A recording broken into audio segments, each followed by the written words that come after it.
Fala galera, estamos começando mais um episódio do Gerais Podcast. Para quem não está assistindo, eu estou uniformizado hoje, né, Léo? Representando metade mineiro. Léo, que é atleticano, aprovou, né, Léo? Hoje pode. Então vamos lá, que hoje tem Cruzeirão. Talvez no dia que vocês verem o episódio. Já foi eliminado? Não, vai estar na próxima fase, mas, né, Léo? Hoje vim representado aqui. Tá bom? Tá bom demais da conta.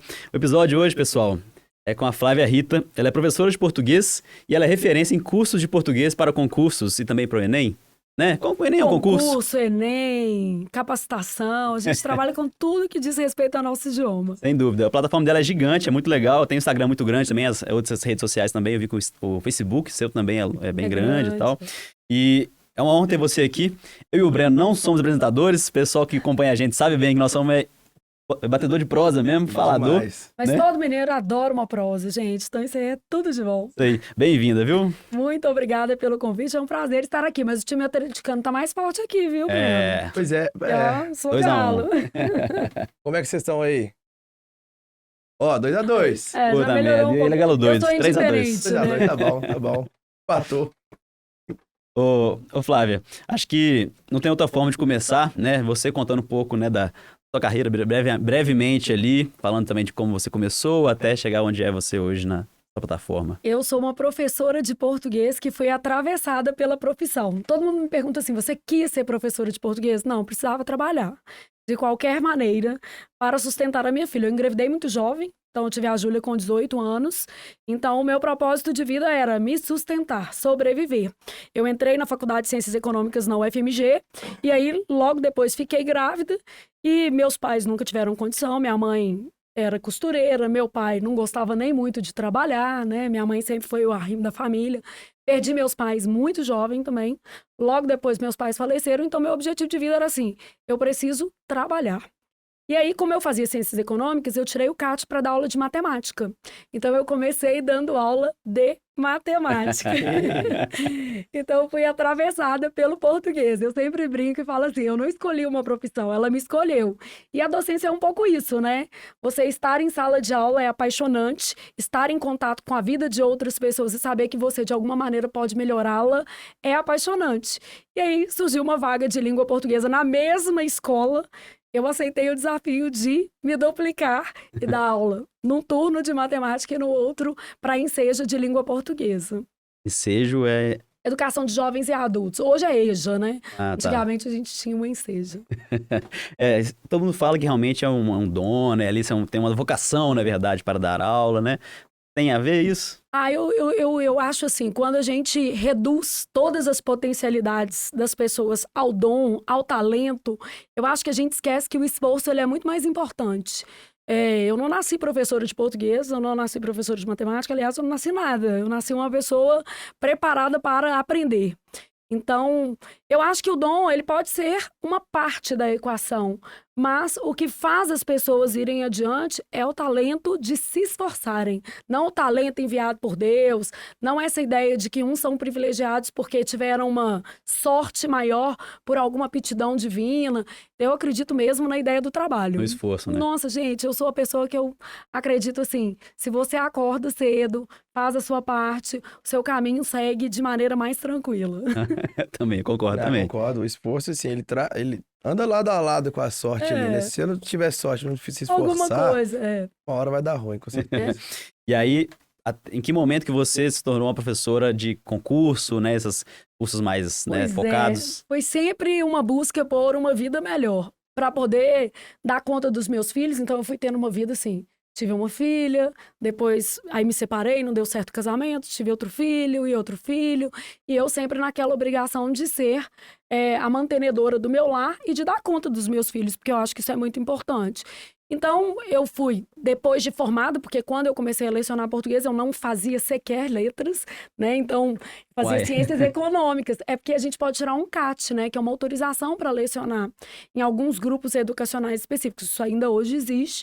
Então, sequer eu fazia letras nesse momento da minha vida. Aí depois eu fiz o vestibular na UFMG novamente, passei para o curso de letras, me formei em letras. Ao me formar, eu busquei o segmento que me pagaria melhor, que era a educação regular. Então, eu fiquei muitos anos no ensino formal. Então, trabalhei do 5º ano do ensino fundamental ao ensino superior. Então, trabalhei em todas as áreas ali. Fiquei bons anos da minha vida, quase 10 anos, trabalhando no ensino regular. O ensino regular, obviamente, ele não oferece os melhores salários. Então, eu fui daquela... Vou pro cursinho, pré-vestibular. O FMG tinha aqueles vestibulares difíceis, com várias fases. Então, era o máximo trabalhar esses vestibulares com quem fazia prova de português. E a prova de português era para todos os cursos, né? Então, isso ajudava muito. E aí, eu fui pros cursinhos. Os cursinhos arrefeceram, os cursinhos de vestibular, em função do Enem.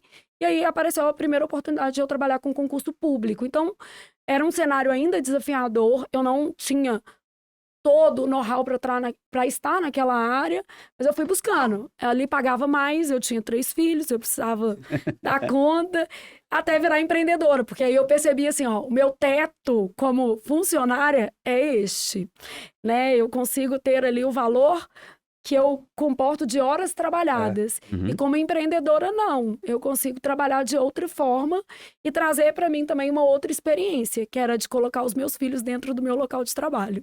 Sem pedir ninguém. Que eu como uma motivação genuína, né? Era a minha maior motivação. Eu podia acompanhar o para-casa dos meninos.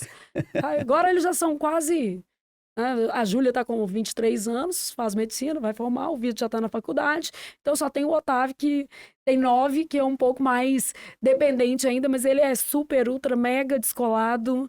Então, ele acorda, faz a vitamina dele de banana, enfim. Que isso, é? E faz comida. Nessa época aí, você já pegou o jeito, assim, né? Um caminho de como fazer as pessoas gostar, a criançada, né? E ensino superior também, gostar de português? Eu acho que gostar de português não é muito fácil no ambiente escolar, né? Os meninos não gostam. Na escola é muito desafiador. Mas eu acho que eu peguei o gosto pelo português. E quando você gosta muito... Isso fica tão evidente para quem está ali te acompanhando que a pessoa, no mínimo, ela passa a ver o seu amor pela matéria e respeita. Então, eu acho que eu passei por algumas fases nesse sentido. Alunos que se apaixonaram pelo português, que fizeram letras por minha causa, isso é muito legal, com os quais eu tenho contato até hoje. Nossa, deve ser muito legal. Gente, poucas coisas são mais valiosas na vida do que você ouvir de uma pessoa assim, olha, eu segui a sua carreira porque eu me apaixonei por ela enquanto convivi com você. Então, é maravilhoso, assim, é um prazer muito grande. Mas, ao mesmo tempo, você tem aqueles que não gostavam da disciplina, mas passaram a respeitá-la, entendendo a importância do português para o desenvolvimento pessoal, para qualquer área que a pessoa fosse seguir em termos de carreira. Então, eu acho que é um conjunto, né? Qual que é a sua área? Não importa, meu filho. Se você falar melhor, se você se expressar mais corretamente, você terá mais chances de poder aí ousar dentro do seu ambiente profissional. Sim. O que é aquela história do Vitae que você tinha para contar? É um pouco do que a gente pensa. Eu e mais 2 amigos, a gente tem um projeto de uma newsletter que a gente, assim, simplificando, é como se a gente desse toques na galera mais jovem de coisas que poderiam ajudar, né, no desenvolvimento se a gente soubesse lá atrás. E o português foi uma abordagem do tema que a gente trouxe uma vez, dessa escrita, né? Faz todo sentido. Tanto que se a gente soubesse da importância disso, lá, claro que tem questão de maturidade e tudo isso, mas se a gente, quando jovem, soubesse da importância que isso tem na nossa carreira, né, a parte da escrita de trazer, de se expressar bem, de seguir uma estrutura de texto correta, o quanto isso faria diferença, né? E aí até contei pro Léo, a gente trouxe uma das edições da newsletter, foi justamente isso. Como que isso também impacta até na autoridade da pessoa. Sim. Por exemplo, eu tinha um gestor que ele falava mais escrevia mais em vez de mais. Ele era meu gestor. Perdia credibilidade. Desafiador, né? Em alguns ambientes, principalmente, isso aí é um testemunho de falta de credibilidade ou de credibilidade, o uso da língua, né? Eu sempre, no ensino superior, eu atuava no curso de Direito. E, às vezes, eu tinha muita dificuldade de fazer aquelas pessoas que estavam ali tendo a oportunidade de aprender português dentro da grade curricular, porque nem é toda a faculdade que oferece. e, às vezes, desperdiçavam aquela chance. Basicamente, faziam da disciplina de língua portuguesa, tipo, uma disciplina assim, ai, meu Deus, agora é a hora que eu vou ter que ter uma aula de português. Só que o principal instrumental de um advogado é a palavra, seja escrita ou oral. Então, quando eu olho para isso, eu vejo quanto as pessoas se perdem por não valorizarem o aprendizado da língua materna, porque ele é essencial, né? E esse aprendizado em todas as suas faces. Até você se comunicar coloquialmente, mas saber a adequação linguística, onde eu estou que me permite falar dessa forma, né? Como eu me comunico neste local. Então, eu falo que língua é igual roupa, gente. Língua é a mesma coisa de roupa. Você sabe a roupa que você tem que ir em um casamento e qual roupa que você vai para a praia. E da mesma forma, a gente tem ali as expressões que são próprias de um contexto de maior formalidade ou de um contexto de informalidade. No bar a gente está lá, descontraído, falando errado. Aí se vai trocar o mais pelo mas, ninguém vai reparar. E se reparar, aquele não é um contexto problemático. Mas quando você vai mandar um e-mail dentro de um ambiente laboral, isso já é um pouco mais complicado. E é óbvio que o ideal é que a pessoa realmente detivesse aquele conhecimento. Sem dúvida. Eu, assim, assino embaixo. Eu vivia isso, né? Então, eu senti, eu como via isso... Liderados têm dificuldade de lidar com lideranças que se expressam mal, tanto né? por escrito quanto oralmente. Eu fico até meio preocupado que eu erro demais. Acho que você deve ouvir muito isso, né? Não, mas o erro, quando ele é intencional, Carlos Drummond já falava, né? Toda transgressão, para ser bem sucedida, ela tem que ser intencional. Então, eu acho que às vezes a gente fala errado por charme, por uma questão de afinidade, para se tornar mais íntimo, mais próximo. Isso é uma coisa. E aí a gente percebe claramente que naquela transgressão não existe um desconhecimento, existe uma intenção de proximidade. Por outro lado, a gente às vezes percebe a fragilidade educacional de uma pessoa a partir de uma comunicação menos adequada do ponto de vista da norma culta.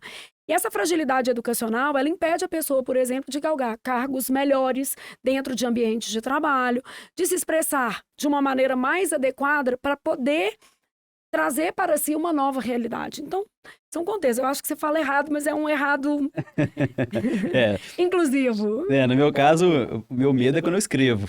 Aí é mais complicado. Quando eu vou mandar um e-mail, eu escrevo muita coisa também para, sei lá, pro site, né, do Bem Dizer, pro Instagram, né, umas coisas assim. Eu fico, suando que eu tô escrevendo lá, revisando tudo. Umas dúvidas bobas, né? Esses dias eu perguntei, nessa esquecer também. E tá vendo? Por isso que eu vou trazer o livro pra você, ó. Pois é. Teve dúvida, olha no livro. Português é complicado o livro dela. Vou mandar pra você também, Breno. Por favor, te agradeço. Pros 4, tá, gente? Hoje não deu tempo, mas pode deixar. Mas, por exemplo, uma dúvida muito boba que surgiu em mim, acho que ontem, quis dizer, né? Naquele momento ali, acho que é vida corrida demais, eu pensei, é com Z ou com S? Sabe? Não, e o quis... quiz. Eu ia falar isso. E o quis é uma contaminação do inglês. A gente, às vezes, vai escrever e acaba pensando assim, gente, será que não seria, talvez, com Z? Porque a gente vê muito, né, muito chamado com quiz. Não, mas tudo que é do verbo querer é com S. Pois é, e acho que pode ser um fruto dessa vida moderna nossa mesmo. Muito insight para todos os lados. E, ao mesmo tempo, uma falta de confiança, né? De conhecimento meu também, assim, né? Eu acho que não. Essas dúvidas ortográficas também, gente, elas permeiam todas as camadas da sociedade, tá? Você vai encontrar pessoas mais dispostas a pesquisar. Eu sempre falo isso. Erra menos quem pesquisa. Quem digita o texto no Word, passa um revisor ortográfico no texto, passa um corretor, se dispõe a usar as ferramentas que estão disponíveis. Hoje a gente tem muito recurso de automação. Os recursos de automação também, eles não são tão confiáveis. Então, na medida em que a pessoa vai ali digitando, às vezes se completa a palavra de uma maneira automática que não condiz com o contexto ali, isso acontece. Pois é, a gente com a marca de mineirês, né? O meu celular, meu corretor automático do iPhone, o C já tava lá gravadinho, C com o cedilha, inclusive. Né? Já vai... E me ajuda no dia a dia, né? Só que tem hora que eu... Ele não quer fazer desse jeito. Esse corretor que você falou é interessante, que hoje eu fui escrever um e-mail, escrevi a palavra planejamento. Assim, não tem muito onde errar. Aí marcou lá de vermelho, eu falei, não é possível, gente. Tá alguma coisa errada. Aí eu fui ver, né, que eu já fico de olho nisso realmente.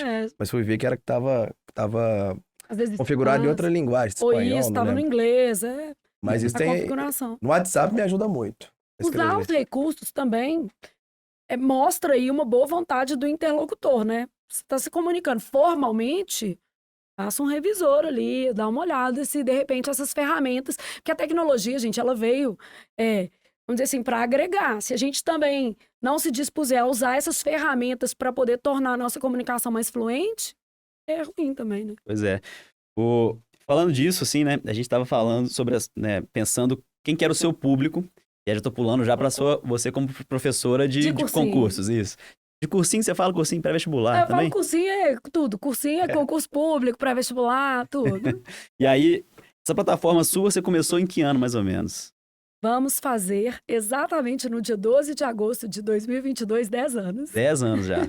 Então, 2012. 2012. Né? Eu estava grávida de 4 meses do meu último filho. Paguei um salário fixo de mais de 20 mil reais e quis empreender. Nossa Senhora. Todo mundo me chamou de louca. Todo mundo queria me internar. Minha família inteira falou, não, você não vai fazer isso. Abrir mão da licença maternidade, montar um curso grávida de 4 meses. E foi a melhor coisa que eu fiz na minha vida.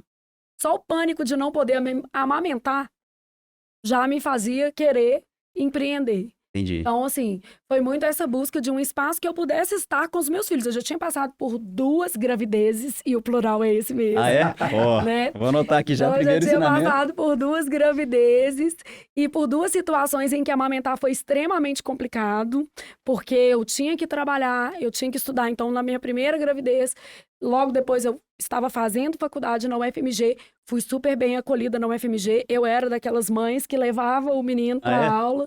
E a UFMG já naquela época fazia acolhida muito bem dos alunos que tinham filhos. E foi ótimo. A minha graduação inteira eu passei acompanhada de um bebê e foi muito legal. E quando o Vitor nasceu, eu já tinha uma outra estrutura que era de trabalhar em regime CLT, numa escola organizada, mas os 4 meses de licença maternidade foram insuficientes para que eu pudesse realmente amamentar o tanto que eu gostaria, estabelecer os vínculos que eu acho que eram importantes naquele momento. Então, mas voltei a trabalhar, tentei me organizar da melhor maneira possível. E aí, quando eu pensei, tô grávida de novo, eu trabalho numa escola, eu tenho compromissos formais, eu não terei como, porque a gente fala assim, pode sair 1 hora mais cedo, pode amamentar durante o serviço, mas a gente sabe que na prática não é assim, né? E então, diante daquele cenário, eu falei, gente, eu não quero mais trabalhar assim. Eu quero montar um negócio. Eu sei que eu vou ganhar mais, eu sei que eu vou trabalhar 24 horas por dia, 7 dias por semana, 365 dias por ano, e é assim. Empreender tá longe de ser esse cenário de liberdade que as pessoas imaginam, mas esse desafio fazia sentido para mim, porque eu pude realmente viver a maternidade com meu filho dentro do meu espaço de trabalho. Meus alunos estavam lá, eu dava aula um período, amamentava, tinha uma pessoa para me ajudar ali minimamente, e aí conseguia fazer tudo que eu achava que fazia sentido. O ganhar mais foi ganhar mais mesmo, você confundia ganhar menos? Porque... Não foi ganhar mais. No meu caso, no primeiro momento é lógico que não, porque eu falo assim, quando você inicia um negócio, nunca às vezes ele vai fechar da maneira mais plena que poderia. E eu tinha um salário muito alto na carteira. Pois então, é, assim, 2012 ainda. Eu tinha um salário excelente, excepcional, na verdade. Assim, eu estava na bênção, e por isso todo mundo foi muito contra a minha saída de um emprego formal para... Eu exercia cargo de coordenação, eu tinha uma grade de aulas muito boa, então isso aí tudo me favoreceria. Mas eu não teria possibilidade de, dentro daquele pacote, inserir um filhote pequenininho que precisava da mãe, e eu vi... Assim, com pouco tempo eu já estava no mesmo patamar do que eu ganhava e depois foi melhorando. Hoje eu consigo pagar a faculdade de medicina para minha filha, eu brinco isso. Eu falo assim, se fosse com um emprego CLT eu não conseguiria, Verdade. não seria possível. Verdade. Eu vou te contar, viu? Tá cada dia mais astronômico esse negócio, né? Ela não tem ideia 10 mil quanto, mas reais. sei que tá muito mais caro. barato é 10 mil reais. 10 mil reais é mais barato. Impressionante, cara. Mas vamos falar de coisa sobre português. Faltam 16 Quero meses ter pra Júlia filhos. formar, só isso. Eu faço a conta Já assim, faz ali faltam a- 16 meses. Faz o fluxo de caixa já de 170 mil, 16 é. meses. O Léo Benzi tem que estourar, hein? Pô, pelo amor de Deus. 3. Aham. Vai que não vai 3. pra medicina aí. Pois Tem é. chance. Acho que eu fui querendo trabalhar mais por conta disso, gente. A Júlia falou que queria fazer medicina. Eu já falei com ela, não tem direito de desistir, não. Esse negócio de virar o Léo Paixão, por exemplo, e ir pra culinária, não vai, não. Não vai, mas não vai mesmo. Já falei, não toma esse mineiro como referência, não. Senão vai ter que me indenizar. 10 vezes o valor pago. É, Léo, você não é exemplo pra todo mundo não, hein, Léo? Tá vendo? Lá em casa, nossa senhora. Fala assim, gente, não aprende nem cozinhar, vai que gosta. Mas aqui, 2012... Vou dar esse corte pro Léo Paixão aí, ó. É. 2012, já tinha muito curso online? Já tava nesse boom? Não, Então você começou presencial. não nasci online. Nasci em 2010 online. Assim, Online? bem doido. O que acontece? Em 2012 eu montei a sede física, tá? Mas em 2010 eu trabalhava no Pretorium, que é uma empresa que tinha ali toda uma logística já de transmissão via satélite. Então eu aprendi muito lá dentro. O Pretório foi assim, uma casa de acolhida para o online. Sabe quando você enxerga e fala assim, gente, eu estou em Belo Horizonte, mas eu dou aula para São Paulo. Olha, eu estou em Belo Horizonte, mas eu consigo atingir um público no Paraná. Então, eu percebi ali essa possibilidade do online. No início, o regime do Pretório era satelitário. Então, era um ponto de satélite em que as pessoas tinham que ir numa sala, né, como se fosse uma unidade, e elas assistiam ali aquele sinal. Só que a internet também já estava com uma certa expansão. E aí, eu conheci um amigo lá, que cuidava da parte de TI, ele falou, Flávio, vou montar um site para você, meio a meio. Você entra com conteúdo e eu entro com a parte logística. Eu monto toda a infra do site. Eu não entendia absolutamente nada. Normal. Sabia nada. Sabia como é que comprava um registro.com.br ou o que era isso, tá? Não sabia o que era um domínio. Cara, vamos montar. E ele falou, quanto você acha que vai dar por mês para cada um? Vai dar mais uns 2.000 para cada. Beleza, pode montar. E quando a gente montou o site, foi muito isso, em 2010. Então, o site, o flaviarrita.com, que hoje, obviamente, o domínio site? é meu mesmo site, Olha. montado em 2010. Inicialmente, o domínio nem estava no meu nome, estava em nome da Dotatec, que é a empresa de tecnologia com a qual eu sou parceira até hoje. Gratidão, porque a gente começou junto. Claro. Então, mineira também, você pode trazer os meninos aqui, que eles são Dotatec, com 2 T's. Tá bom. E assim... A empresa mineiríssima, eles são 2 capixabas que vieram para Belo Horizonte para fazer mestrado e se encantaram com BH e ficaram. E deram o melhor de si aqui no empreendedorismo, são muito bons no que fazem. Mas nessa época nós não éramos bons, não. A gente era mais ou menos, a gente estava ali começando. Aprendendo. E eles montaram um site para mim e eles faziam toda a logística. O que a gente fez foi combinar com o Pretório que uma parte das aulas que eu gravasse poderiam ser usadas no site. Essas aulas aqui podem ser usadas no site. E assim foi. E aí, em 2012, quando eu montei uma empresa mesmo, abri um CNPJ, aí a gente entrou numa negociação ali para que o site fosse meu, conseguimos chegar num denominador comum, enfim, deu tudo certo, porque eu acho que toda a trajetória é de conversa, é de equilíbrio, a gente chegou num denominador comum, somos parceiros até hoje, não somos mais sócios, mas aí dali ficamos com o presencial e com o online. Legal. Porque tem um lado visionário muito importante aí, né? Você já viu que o Pretório já estava ali iniciando um satélite. Satélite, regime satelitário. E é isso, e a gente vai percebendo as tendências, né? Eu sempre gostei muito de observar o que não está tão palpável, né? Porque a gente, às vezes, assim, no empreendedorismo, a gente olha o que está no nosso entorno, o que todo mundo está fazendo. Olhar o que todo mundo está fazendo não te deixa visionário. Uhum. A gente tem que olhar o que poucas pessoas estão fazendo, né? E, de uma maneira geral, as pessoas que estão mais corajosas, as pessoas que estão dispostas a investir mais tempo e mais dinheiro em coisas audaciosas, que não estão ali no olhar, vamos dizer assim, mais regular de quem empreende. Então, acho que foi muito isso. Eu olhei para o Pretório e falei, olha...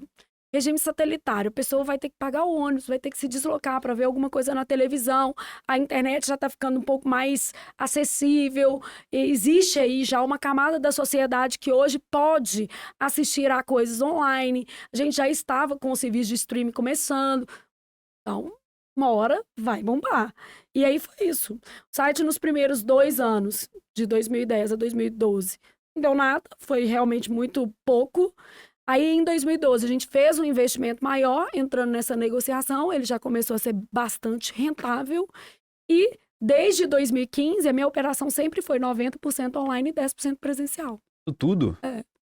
Que isso, porque a gente até anotou aqui, ó, porcentagem de receita presencial. 90% online e 10% 90, presencial. 10. Então, 30, 70 ali, não Não. chutaria tão alto. Só não. durante a pandemia que foi 100% online. Agora 90%. Você tem mais ou menos número de quantas pessoas você já teve de acesso, já impactou de alunos, assim?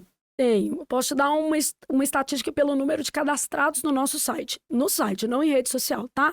Hoje nós temos 183 mil alunos cadastrados no site. Que isso. Então, são pessoas que já entraram na nossa loja, já compraram alguma coisa em algum momento. Nossa, que legal, nesses muita 10 gente. anos. Muita É interessante que é muito difícil chegar nesse número de forma, né, de aluno ali, né, físico e aula, É por anos isso de que eu aula. falo, só 10% online, gente, porque hoje, por exemplo, assim, eu amo isso, né?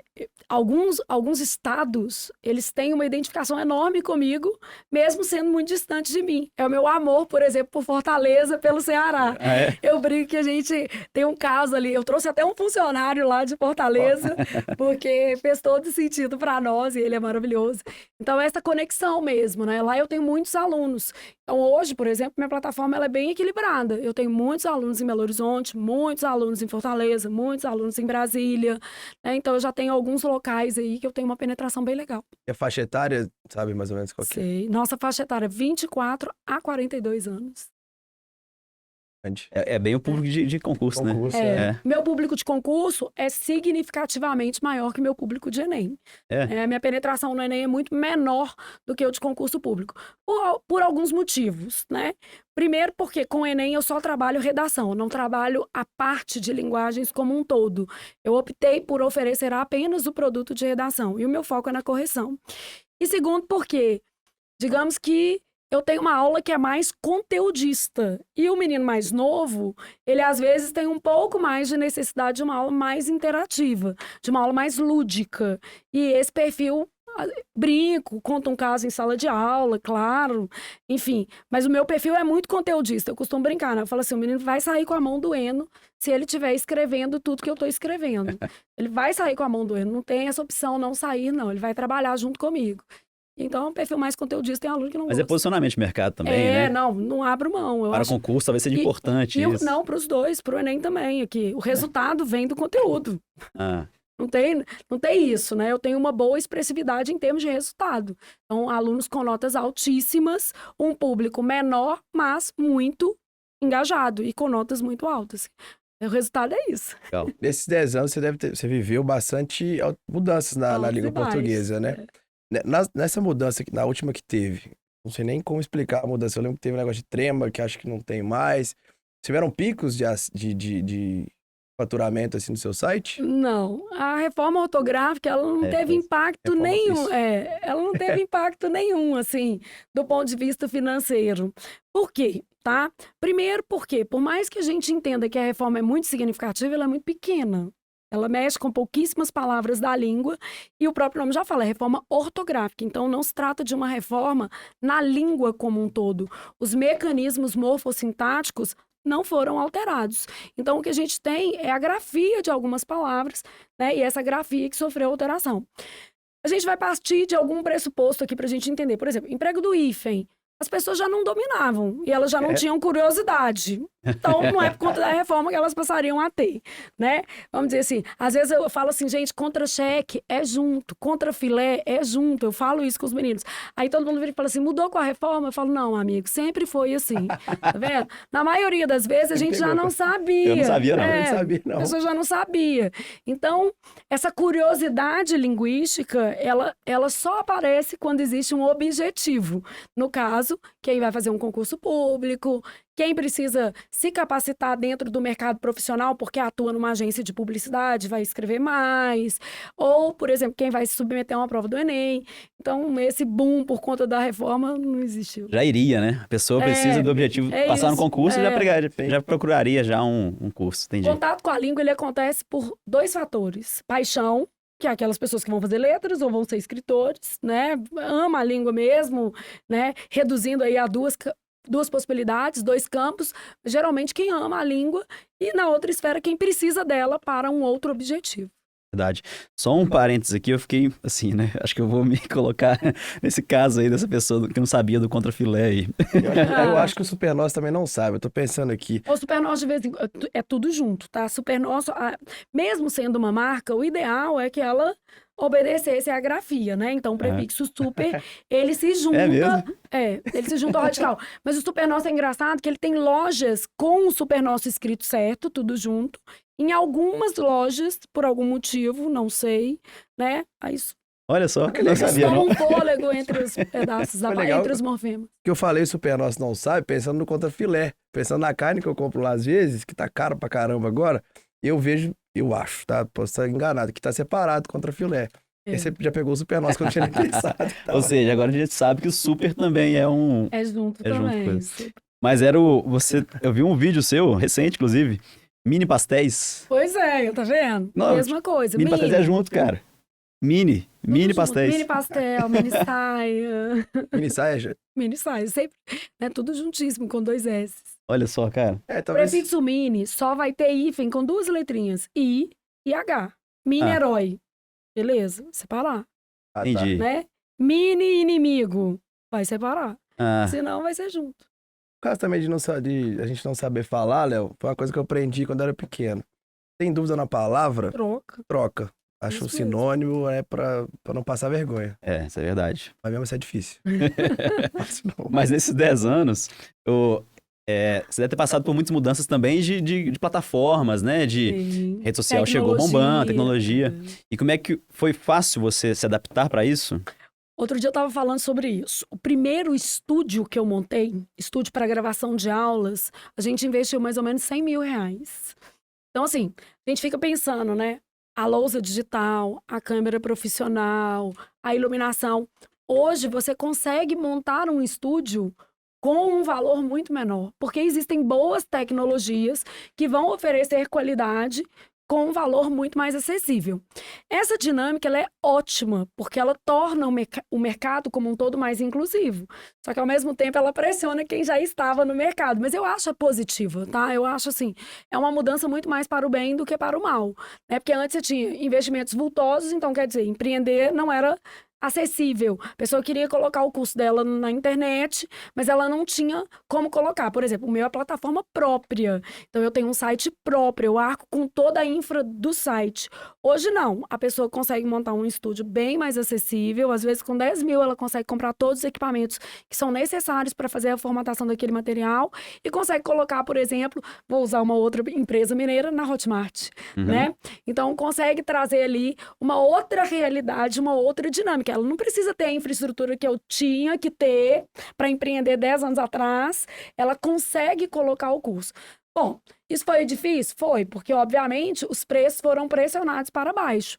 E aí, o seu negócio é segurar na qualidade, né? Você saber que o seu produto realmente é de qualidade, que você faz uma entrega muito boa, que você se preocupa com o resultado de quem está na ponta, para poder ali se tornar competitivo não pelo preço, mas pelo que você oferece de transformação na vida do seu aluno, né? Mas, assim, eu acho que as principais mudanças, principalmente do mercado, dizem respeito à tecnologia, né? Tipo assim, a tecnologia mais acessível, redes sociais. Hoje você pega um professor que ele se projeta na rede social muito mais facilmente do que antes, né? Então, o ambiente do online ali, ele passou a ser muito competitivo. Pois é. E ao mesmo tempo desafiador também para você ter que... Agora eu também tenho que estar presente nas Sim. redes, né? Eu tenho muita dificuldade com certas coisas. Por exemplo, assim, o TikTok. Agora eu já rompi a resistência, já gravei até alguns vídeos, deve estar com uns 2 mil seguidores. Mas tem uns Talvez. vídeos seus lá que estão com um alcance legal, eu vi. Não, tem uns com alcance bom, mas assim, eu passo uma vergonha danada. A maioria eu não posto. É a filha adolescente, talvez ela possa te ajudar, ó, já vai. Pois é, Tá sem tempo, tá gente. estudando muito. Essa muito. Não, ele em casa é muito engraçado, porque assim, quem quer fazer vídeo pro TikTok é meu marido, pra se promover, né? Ah, é? Eu fico só olhando e falo assim, você crê que eu vou te dar essa possibilidade, amigo? Não vem não que eu não sou Vai que boa. Ele queria Viraliza, você né? com ele, assim? Não, ele quer dar dicas Ah. de relacionamento. Ele quer falar como é que ele faz quando eu brigo com ele. Eu falo, pra parar com essas Ele virou palhaçadas. influencer, ó. Isso aí tem apelo lá, viu? Que Tem é? saída. Eu só olhando e pensando, querido, você está querendo que eu te promova? Faça um contrato comigo aqui. Você está achando o quê? Você é Né? empresária aqui, sua Você tá assessora. achando que eu sou boba? Assim, mas meus meninos não curtem muito, não. Rarissimamente eles querem.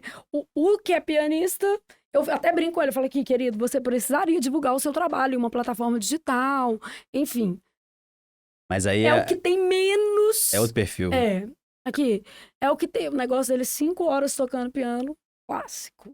Né? Então, é o que tem menos afinidade com esse ambiente online. Aham. O de 9, eu tenho as minhas barreiras. Eu acho que ainda é muito pequeno para se expor. Ele até gosta, mas eu travei o celular até a pandemia, porque lá em casa a idade do celular era 7 anos. E aí, quando entrou a pandemia, eu falei, beleza, mas a pandemia foi um desafio muito grande para mim como mãe, porque o meu filho não sabia ligar o computador. E aí, eu fiquei meio com vergonha das outras famílias, que os meninos já eram muito mais tecnológicos. Mas eu tinha um princípio, né? Eu tinha uma filosofia dentro do meu ambiente familiar que, de certa maneira, levava meu filho para outro. Ele não sabia isso, mas ele conhecia a Cachoeira da Farofa, ele conhece Andorinha, Tombador, ele já foi em todas essas cachoeiras, ele sabe um monte de coisas sobre o relevo de Minas, ele é muito ligado, ele quer ser escalador. Tem joelho ralado, né? Super joelho, já pegou cobra com a mão, escorpião, falo, vai morrer, tá? Mamãe nem economiza palavras, vai morrer. Qualquer dia, bichos peçonhentos matam. Ele fala, não, mãe, não é assim, nem todos. Eu, cuidado. Mas já mostrou também ele um conhecimento. Não, ele fala, essa cobra aqui não tem cor, então ela não é venenosa. Eu falo, vai nessa. Eu também não arrisco, não. É melhor não arriscar, não. Mas os meninos são muito chegados em tecnologia. Nesse caso, então, com smartphone também, você tipo, né, restringiu bastante. Restringi. Dos três, assim. Fui uma mãe muito conservadora nesse contato com internet, rede social. A Júlia, que tem um pouquinho mais de seguidor ali, ela já pensa um pouquinho, coloca uma diquinha de medicina, alguma coisinha, mas assim, também timidamente. Posso uma vez na vida, outra na morte. Você tá em quais plataformas e redes sociais? Eu tô em todas. Tô em todas as plataformas e redes sociais. Twitter, você tá? Tô no Twitter também. No Twitter eu ia falar aqui. Você tem ideia? No Facebook ela tem acho que 180 mil seguidores. No Instagram eu vi. No Facebook eu não tinha visto, no Instagram eu vi que é bem forte. E esses seguidores todos vêm de alunos ou de pessoas também que são curiosas com a língua? Olha, eu acho que eu tenho tipos de seguidores diferentes. 90% eu imagino que seja composto de aluno, né? Então, 90% desses seguidores eu imagino que sejam compostos de alunos ou ex-alunos. Porque às vezes a pessoa passou ali no concurso, passou no vestibular, mas ela continua te acompanhando ali porque gostava do seu trabalho, gosta de você, enfim. Eu acho que uma parte considerável desses seguidores, aluno.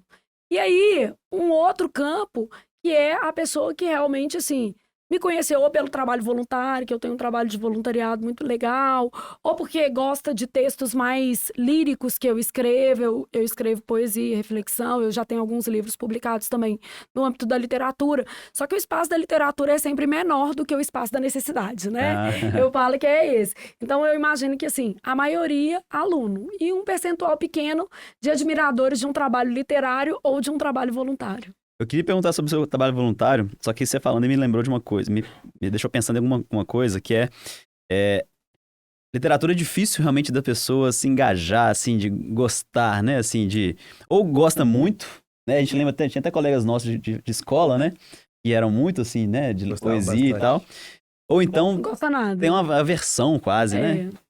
Eu acho que encontrar o meio termo tem a ver com expor as pessoas a mais possibilidades. O que acontece é que, às vezes, o ambiente escolar ele vai lá e privilegia um determinado gênero ou autores de uma determinada linha. Vamos falar assim, eu, por exemplo, sou apaixonada com Machado de Assis, mas eu não acho que é a melhor literatura para você iniciar, por exemplo, o gosto pela leitura dentro do ambiente escolar. E, às vezes, quando a gente começa com o clássico, a gente deixa de romper uma barreira da acessibilidade, né? A literatura passa a ser tão distante da realidade daquela criança, daquele aluno ou daquele adolescente, que ela passa a não ser tão gostosa, tão prazerosa. Então eu brinco, né? Eu tinha muita resistência quando na escola eu indicava Feliz Ano Velho, porque é um livro que tem, às vezes, palavrões, que ele trabalha algumas coisas que são mais de um universo real. Não vou dizer que é um universo que ninguém vivencia, não. Mas é um livro baseado numa história real. É um livro que traz uma pegada de contato com a leitura muito bom. É um livro super grosso, que aí a gente já rompe a primeira barreira. Você já leu um livro com mais de 300 páginas. E aí eu acho que, às vezes, a gente começar com coisas diferentes ou dar a opção aos alunos para que se exponham em coisas diferentes facilitaria esse contato com a literatura. Pois é. Né? E outra coisa, a gente também tem que romper esse preconceito, né? Apesar de ser amante de literatura clássica, gostar realmente muito de Dostoiévski, Machado de Assis, qualquer clássico que você falar, eu vou ser apaixonada. Realmente faz muito sentido para mim. Literaturas, vamos dizer assim, mais no âmbito da filosofia também, claro que eu vou gostar. Mas eu acho que vale o espaço de a gente pensar na literatura mais contemporânea, numa literatura que traga uma linguagem mais próxima dos jovens de hoje. Então, romper essa ideia de que a literatura está associada ao que não é mais. A literatura, ela encontra espaço em várias manifestações. Eu acho que talvez, né, quando a gente é menor, mais jovem, no meu caso, quando o professor impunha eu ler tal livro, já tinha aquela questão de posição, eu preciso ler, é meu dever de casa. Aí eu ficava mais, assim, mais averso àquele livro. Eu, por exemplo, comecei lendo o Harry Potter. E a coleção inteira. E isso me ajudou demais a escrever. Entendeu? Então, acho que é isso. Deu espaço para o menino ler, né? Harry Potter. Não é. Eu acho que a gente tem que tirar esses rótulos. É claro que vão existir aí livros que não são tão, vamos dizer assim, prestigiados. Mas aqui, o hábito de ler, ele nasce disso. É desse convívio com aquilo que você gosta. Então, o espaço da leitura, ele tem que ser um espaço de experiência também. A gente tirar o preconceito, sabe? Tirar aquela venda de isto presta, isto não presta. Ajuda. Isso realmente, a leitura realmente ajuda a escrever, a você criar, é você aprender a escrever. Com certeza. A gente começa com o Guimarães Rosa só porque ele é mineiro, né? O mineiro, Não, vou te coitado, contar. morre. Você falando, eu ia dar um exemplo. Na minha cabeça, né, tem 3 etapas na minha até adolescência de leitura. Coleção Vagalume lá no início. Que é muito boa. Né, ótimo. Sinceramente, a marca de uma lágrima. Aqui, acho válida. É uma coleção muito leve e muito de introdução desse gosto pela leitura. A Ilha Perdida, não é? É, A Ilha Perdida. Eu não lembro. Caravelho do Diabo. Isso. Depois, Harry Potter, foi a evolução. Aí, pausa. Já é, tipo, A Hora e a Vez de Augusto Matraga. Que é dificílimo maravilhoso. de ler. Que é do Guimarães Rosa. Que é lindo. E aí eu lembro de, tipo assim, de ser penoso mesmo. Nossa, tem, sei lá, uma prova, um trabalho, uma resenha pra fazer, e eu não tô entendendo nada. E a aula consistia no professor me traduzindo as coisas ali, né? Hoje, os meninos também leem menos, mas tem pontos de convergência com a literatura de outra forma. Porque quando você hoje dá um livro para um aluno numa escola, gente, a primeira coisa que ele faz é entrar na internet e olhar o resumo da obra. Então, o ponto de convergência com a literatura, ele vai acontecer, né? Um ponto de contato, pelo menos, né? E aí, de repente, aquele ponto de contato pode ser um ponto de interesse. De repente, o aluno vai ler aquele estudo de obra, aquela coisa mais facilitada, e a partir daquilo ali, ele pode desenvolver um gosto pela leitura, né? Vamos pensar assim. Agora, vamos falar a verdade, o livro no Brasil ainda é muito caro, as famílias não são leitoras, então estimular um filho a ler é um exercício muito complicado, porque a gente tem um ambiente doméstico que não favorece a leitura. Na verdade, por exemplo, assim, eu já passei pelo constrangimento de dar de presente para crianças que eu conheço livros ou dicionários, porque eu achava que eu estava arrasando, e eu olhar para a cara das mães, não para os filhos, para a cara da mãe, e a mãe pensando assim, que é isso? Que tia é essa? Ô, Fábio, mas né? no dicionário é complicado de Dicionário, entender. gente, dicionário bom demais, velho. Interessante, mas é uma visão boa, né? Assim, já passei constrangimento, já tomei até uns que tem mais liberdade, falam assim, aqui, você é tia ou você é o quê? Gente, eu sou tia, eu tô contribuindo para o futuro dessa criança. Vamos lá. E pensando em agora jovens de novo, né? Que falou bastante que tá um pouco distante dos livros e tão mais próximos de redes sociais, YouTube, Instagram, TikTok, WhatsApp. Essa linguagem informal que a gente usa muito nessas plataformas te preocupa? Nem um pouco. Existem vários estudos que a linguagem de ambiente virtual, ela não se projeta para contextos de formalidade, com raríssimas exceções. É a mesma coisa que a gente estava falando. Língua é igual guarda-roupa, gente. Você sabe a hora de se comunicar de um jeito ou de outro. As pessoas têm que se preocupar muito mais com a ideia de coerência do texto, clareza, né? Um registro ortográfico, obviamente, os fatores linguísticos mais macroestruturais. O fato de você escrever VC na internet ou no seu WhatsApp não significa que numa situação de formalidade você usará VC. As pessoas que têm essa noção de adequação linguística, elas vão reproduzir essa adequação linguística em todos os contextos. O problema é que nós temos pessoas, aí nós vamos falar de um grupo, né, que porque teve dificuldades para ter acesso à instrução formal, que não receberam condições de formar essa adequação linguística.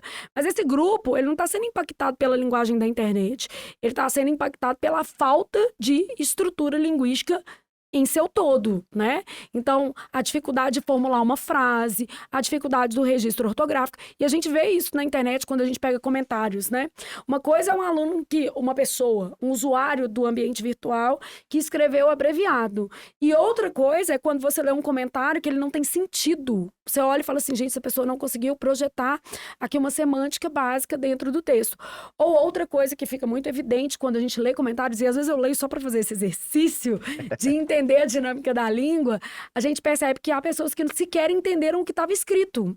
Né? A pessoa às vezes está criticando uma coisa com a qual ela concorda, e eu olho e falo assim, gente, há uma dissonância aqui, ela tá digladiando com algo que ela está concordando, porque ela não entendeu o texto base ou de uma reportagem ou de um post, né? Então essa leitura também é outra falha. A gente vê pelos números do PISA, né? Os nossos adolescentes saem sem condição de interpretar textos e sem condição de fazer contas em matemática. Os nossos indicadores educacionais são péssimos. Né?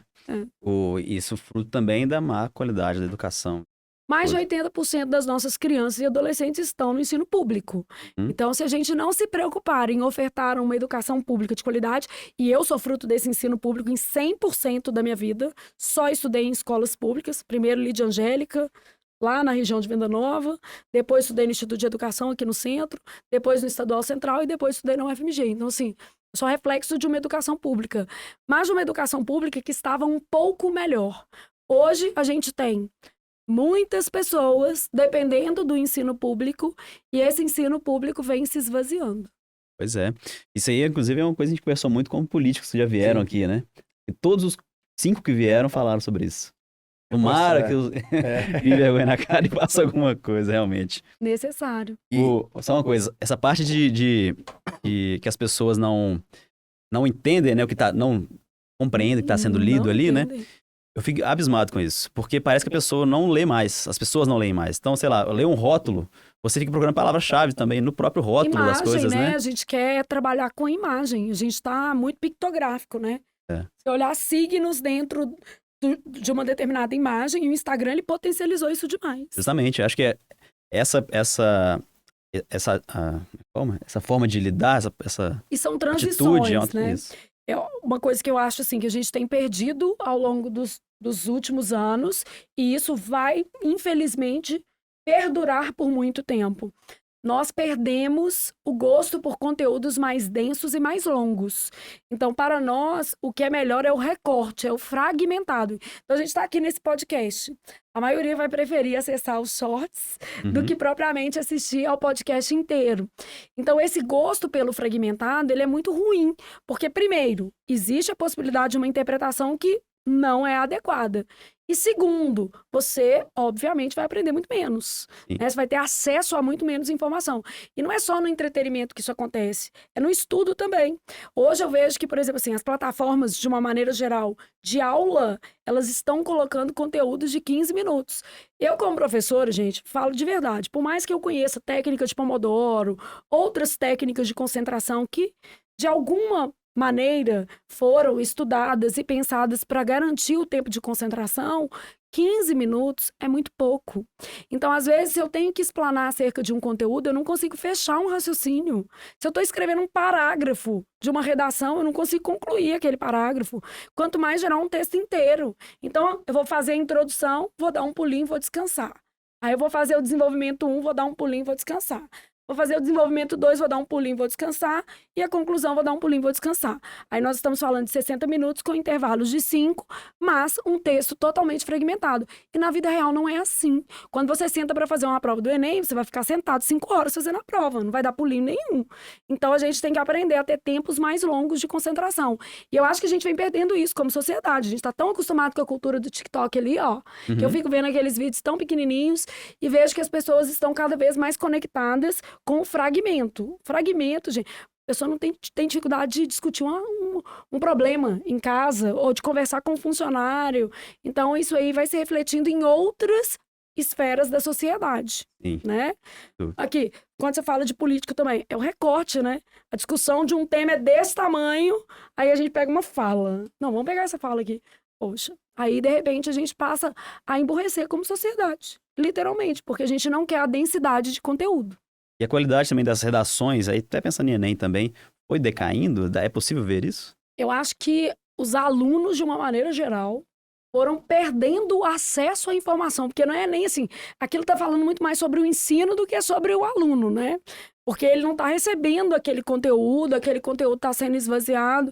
Então, os alunos têm recebido muito menos conteúdo. É essa fragmentação, é essa ideia de não sobrecarregar, às vezes, o menino, sabe? Eu fico pensando nisso e falo assim, gente, o que é isso? O que tem a mão do menino doer? Faz para casa. Pode ter para casa todo dia. Por que não pode ter para casa sexta-feira? Eu fico indignada com isso. Lá em casa, se não tem na escola, tem na minha casa. Eu instituí para casa. Para cá sexta-feira não tem mais, não? Ah, tem escola que não tem, né? É isso. Eu já... Lá em casa não existe isso. Né? Lá em casa é o seguinte, para casa é todo dia.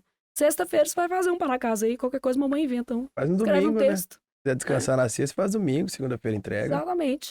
Eu falo assim, é criar uma cultura de rotina mesmo, é criar uma cultura de compromisso. Isso dentro da escola, porque com reflexos para outras áreas da sociedade. E essa didática da escola, você acha que tá ultrapassada ou, pelo que eu entendi, você acha que tá se atualizando de uma forma errada, talvez? Eu acho que a escola, ela tem dois caminhos a serem considerados. Ela precisa ser modificada, e aí a gente já tem o novo Enem, a gente já tem o novo ensino médio, tudo isso consolidado, né? A partir de agora já é lei, a gente tem o novo ensino médio, por exemplo. Só que a gente tem que pensar o seguinte, para dar conta desse novo ensino médio, os agentes envolvidos precisam estar, de fato, preparados para aquilo ali. Então, vamos lá. Quando a gente fala na escolha de uma área de conhecimento para um aluno de ensino médio, beleza? Com 15 anos, vai lá escolher. Se o povo não está conseguindo escolher a profissão com 18, que seria o término da formação escolar, do ciclo regular da educação de base, quanto mais gerar com 15, você já ter ali mostras do que você gostaria de fazer. Então, nós temos um problema que é o nível de distorção, profissão no Brasil, a pessoa se forma, eu sou educador físico, mas eu trabalho, sei lá, com tecnologia, né? Eu sou formada em medicina, mas eu sou dono de restaurante. Eu sou... engenheiro, mas é dono de marca de roupa. Engenheiro, mas aí, ó, tá vendo? Já peguei uma distorção aqui, formação, atividade profissional. O Brasil é um dos países com maior distorção, formação, atividade profissional. E isso acontece porque a gente não se preocupa em instruir o jovem acerca das possibilidades profissionais. Então, as nossas escolhas profissionais, elas são como a minha, que foi motivada exclusivamente pela necessidade de trabalho, outras pela pressão da família, que às vezes vai pressionar um filho a fazer medicina, engenharia, ou, por exemplo, direito, que são carreiras mais convencionais. Outros vão para áreas...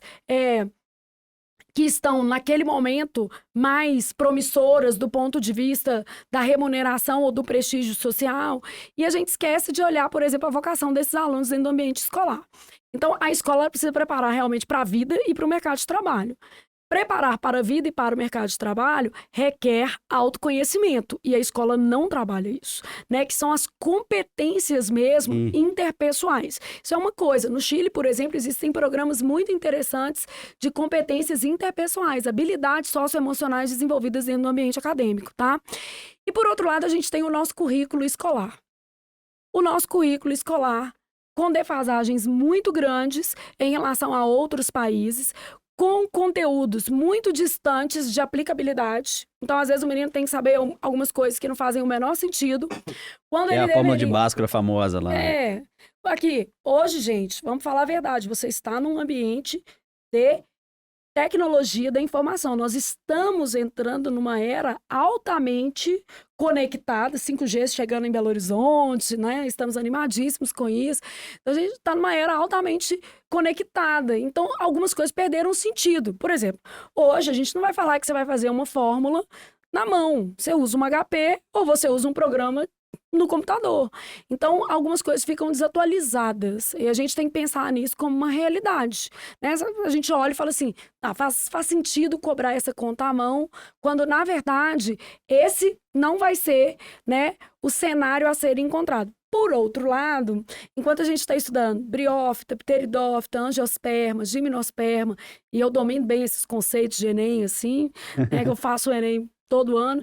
Então, quando a gente está estudando isso está sendo ainda cobrado, tá? Em prova, a gente deixa de ter uma dimensão mais global, por exemplo, de sustentabilidade e ecologia, que são pautas que realmente fazem sentido. Sustentabilidade e ecologia, pautas que trazem aí benefícios para a sociedade. A gente deixa de ter uma dimensão local, por exemplo, de saber quais são os bairros de Belo Horizonte que têm coleta seletiva. E isso seria muito útil para que nós, por exemplo, como cidadãos, dentro de um ambiente de comunidade escolar, pressionássemos a sociedade para que essa coleta fosse ainda maior. Né? Belo Horizonte é pequena, a coleta seletiva. A gente já aumentou, mas infelizmente ainda é muito pequena e restrita a bairros mais favorecidos economicamente, como Santo Antônio. Né? Então, assim, a gente pensa ali nessas localidades e fala assim, poxa, tem tanta coisa legal para ser feita dentro da escola e às vezes aquele espaço não está sendo usado para trabalhar em favor da sociedade. É muito interessante você falando sobre matérias de autoconhecimento, essas coisas assim que... É importante isso. E é importante para a sequência também da pessoa, né? E não só na educação formal, mas na vida, né? Na vida, é igual eu falo, a escola ela tem que preparar para o mercado de trabalho e para a vida. Justamente. Né? Ah, quem prepara para a vida é a família. Não, quem prepara para a vida são todos os atores sociais. É o governo, é a política, é a mídia, é a interação dentro das redes sociais. Infelizmente, a gente não pode supor que os nossos filhos estão numa bolha e não terão contato com outros pontos que não a própria família. Então, os nossos filhos aprendem em todos os lugares. Desde que eles sejam expostos a alguma coisa, eles vão aprender para o bem ou para o mal. Sem contar que a escola ocupa metade do dia dele. Né? Se você tem horas para poder aprender, deveria ocupar o dia inteiro. Outra pauta muito importante é a gente trabalhar a educação em tempo integral. Isso tá um pouco mais desenvolvido, avançado, né? Falta talvez uma revisão maior do currículo, assim, né? Porque é interessante tanto o autoconhecimento quanto também aquelas matérias de empreendedorismo, economia financeira, né? Oratória. Oratória, tanto que é importante falar oratória, bem. sim. E a gente capacidade de comunicação mesmo, né? Todas as habilidades interpessoais, elas teriam de ser trabalhadas dentro do ambiente escolar. Pois é. Né? E superior também, na minha opinião. Eu até, assim, eu acho que isso faz muito mais parte do componente da educação básica do que do ensino superior. Porque vamos partir do pressuposto que no ensino superior, o que você quer ali é fragmentar para uma determinada área. Então, as suas competências mais gerais, elas já teriam de estar desenhadas. Então, eu acho que menos, assim. De verdade, no ensino superior, eu acho que o recorte é muito mais para a área de atuação e que você chegasse lá mais realmente preparado para aquela área de atuação e envolvido com a profissão, que é outra coisa que eu acho que, assim, falta muito, porque a teoria está aqui e a prática está aqui. Então, às vezes, a pessoa está fazendo direito, mas ela nem sabe como, de certa forma, aquela profissão ali vai ser estruturada para que ele possa, por exemplo, advogar, ou se ele vai seguir um outro caminho dentro do direito, porque existem as carreiras jurídicas, por exemplo, da área de segurança pública, delegado, né? Outras, por exemplo, magistratura, enfim. Que a pessoa pudesse se estruturar a partir daquela profissão, porque quando você faz um curso superior, o seu objetivo é recortar profissionalmente alguma coisa. Então, acho que no ensino superior, menos, mas é lógico que manter essas habilidades que foram adquiridas no fundamental. É legal, né? Porque se você já passou por isso aqui, né? Já tá na próxima etapa, né? A educação básica, gente, é muito grande. É verdade. São muitos anos. Talvez tenha linkado muito por isso, realmente. Como faltou aqui, né? Quando eu comecei a pensar mais sobre isso, que eu tava mais maduro, foi mais na faculdade. Todo realmente mundo se busca vier depois. antes, né? É isso. Aqui, ó. O menino forma em direito para depois fazer um curso de português comigo. Verdade. Entendeu? Forma em direito para depois fazer um curso de português. Aí você fala assim, peraí.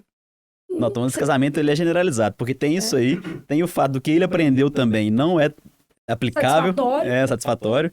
Tem muito lado também que acho que é uma coisa até um pouco compreensível, que é tanto conteúdo que você tem que botar isso tudo lá em 4 anos. Uma coisa que também vai ser modificada, e hoje já foi, né?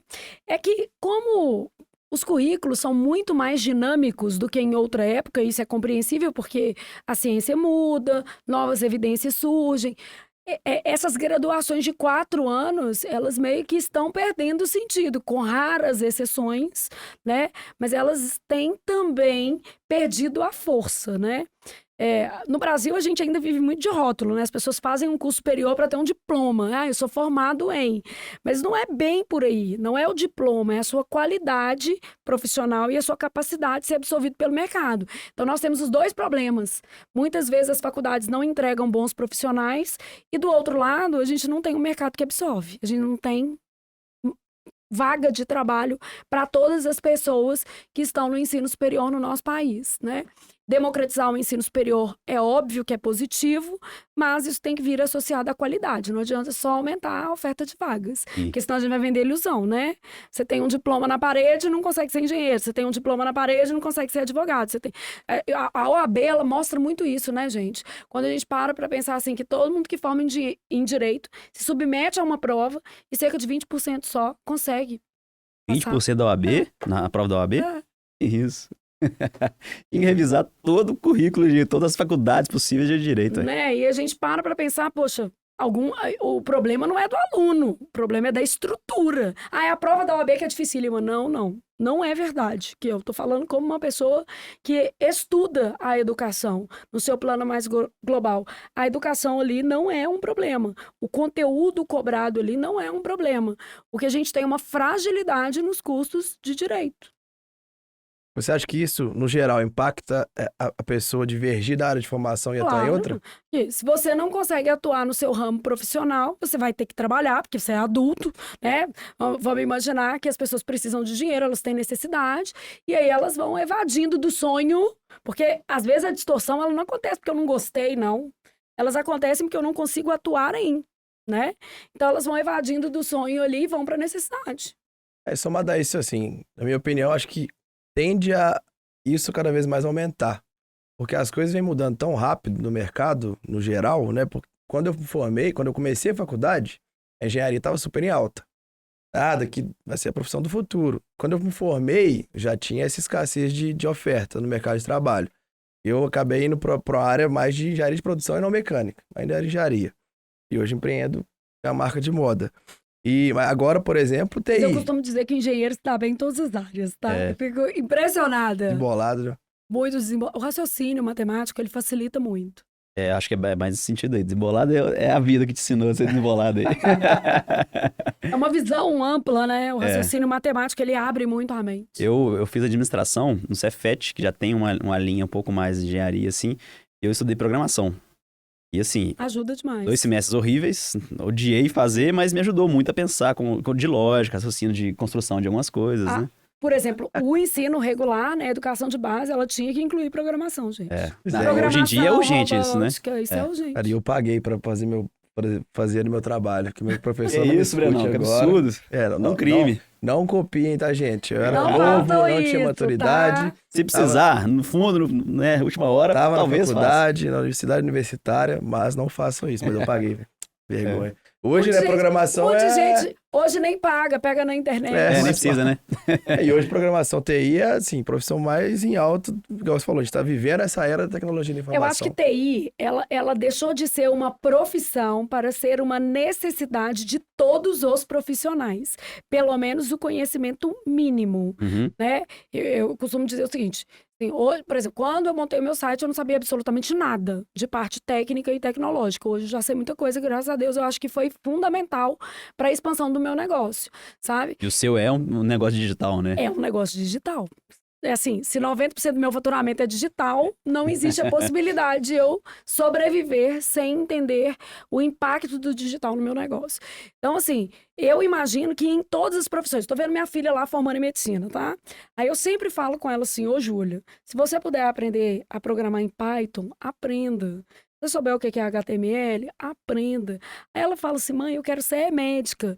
Pois é, só que hoje um médico, ele não trabalha sem um banco de dados. Um médico não trabalha sem o recorte da inteligência artificial. A gente, em Belo Horizonte, inclusive, a gente tem o pioneirismo em cirurgias robóticas em várias áreas, tá? Então, assim, Belo Horizonte tem muitos pontos positivos.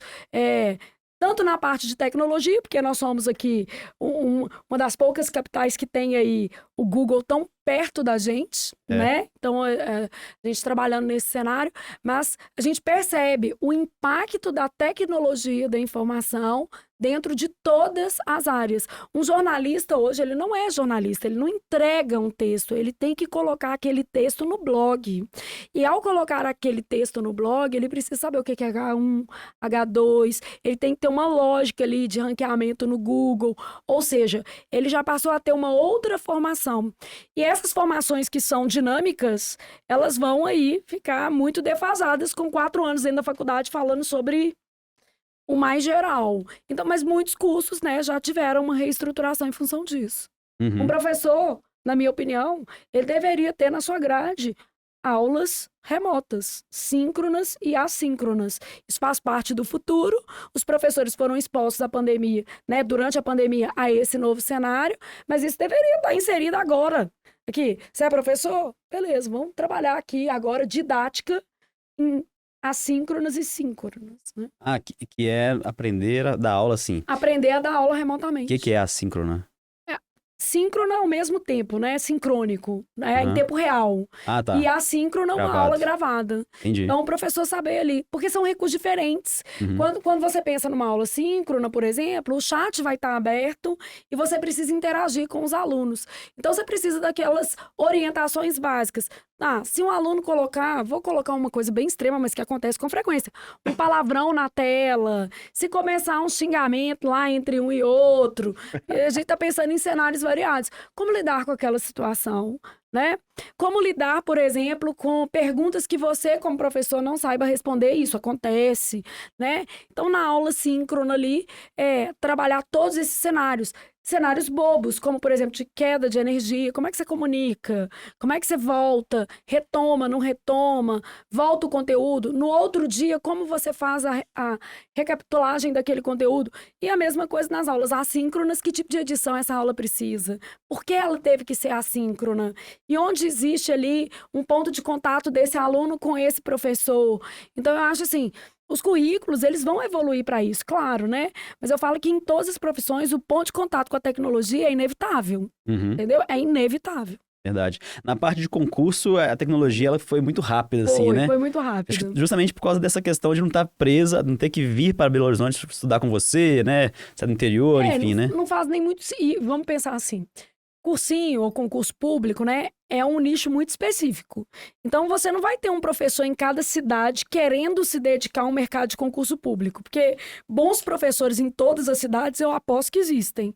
Mas, às vezes, você vai ter professores que estão ali no ambiente universitário, que estão felizes dentro de uma carreira de ensino regular, porque mudam muitas vidas. E, às vezes, você não vai ter um professor numa cidade que queira se dedicar àquele ambiente de curso preparatório.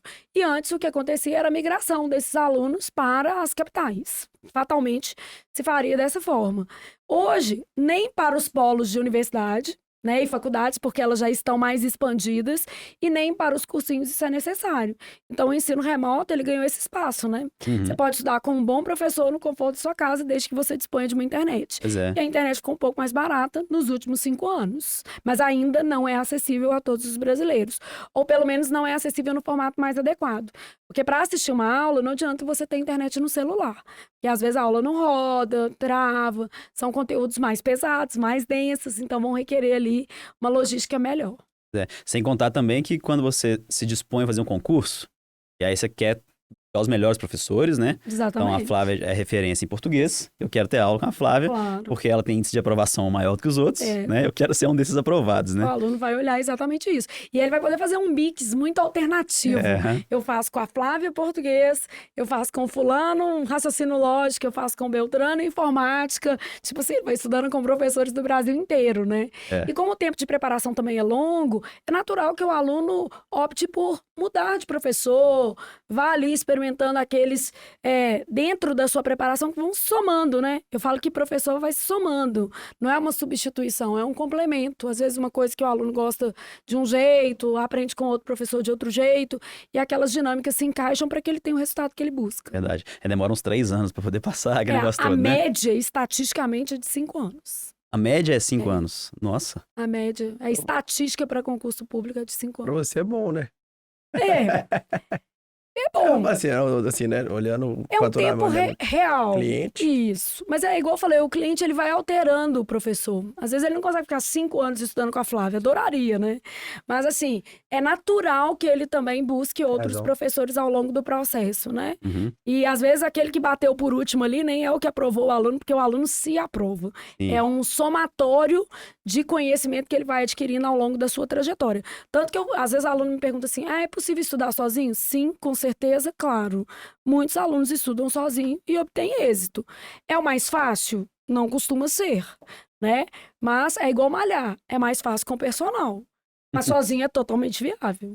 É, Né? Verdade. E a tecnologia impactou até a área da saúde. E os videozinhos, ó, o Sérgio Bertolucci, meu amigão, né? A gente fica lá olhando um vídeo e reproduzindo uma atividade física. Pra você ver que era uma coisa que parecia totalmente impossível de ser impactada pela tecnologia, E pandemia acelerou também, né? A base de português da matéria é padrão para todos os concursos? A base para 90% dos concursos não se altera.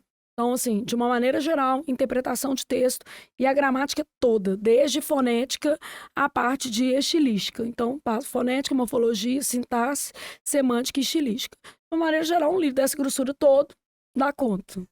Nossa Senhora. Que é o seu livro lá, a sua gramática O do... concurso da Assembleia Legislativa de Minas, que está com o edital aberto, ele veio com o edital menorzinho. Começou de pronome, pegou a metade, assim. 2 terços. Mas meu irmão desistiu de concurso Não, público. metade. Verdade Assim. mesmo. Meu irmão estudou, acho que 6 meses para concurso público, viu que assim... É muita coisa. A Nossa pessoa tem que querer mesmo, É. tem que estar... E outra coisa, né, gente? O concurso público, eu sempre falo isso com os meus alunos na primeira aula. Você sabe o que é ser servidor? É servir. Que você sabe com quem que você vai lidar? Com as pessoas mais necessitadas, com as que mais precisam de você. Você entende que muitas vezes você está num lugar para orientar, compreender, entender e levar à solução de um problema? Porque as pessoas às vezes querem fazer o concurso pela estabilidade, mas esse não deveria ser o único motivo, porque eu sei que é o motivo e ponto. Não, a gente não vai discutir que a gente precisa de dinheiro, faz todo sentido. Mas eu acho assim, dentro da cesta do dinheiro, você tem que incluir o mínimo de realização pessoal e de compatibilidade com aquela tarefa. Entendeu? Então, assim, muitos servidores não oferecem à sociedade o serviço que a sociedade precisa, porque simplesmente se interessaram meramente pela estabilidade. E aí é preciso resolver esse problema. Essa dinâmica social ela está errada, né? Por outro lado, a gente tem muitas pessoas que poderiam estar na administração pública que acabam se afastando pela dificuldade dos processos seletivos. E eles não podem ser fáceis, porque é preciso ter um profissional de qualidade ali. Então, assim, a gente só precisa alinhar melhor. Alguma coisa tem que ser feita aí para que o serviço a ser prestado, ele não seja mensurado pela entrada apenas. Entrei, agora vou ficar aqui. É. Né? Tem algumas propostas para isso também, né? De meritocracia e tudo mais, né? A gente até falou sobre isso com a Helena, mano. Verdade. E é sobre... Eles lidam com reconhecimento dentro da gestão pública, assim, gente de qualidade. É importante até para que os próprios servidores queiram melhorar, né? Não se paralisem ali no estudo inicial e depois ofereçam para a sociedade um serviço desatualizado, né?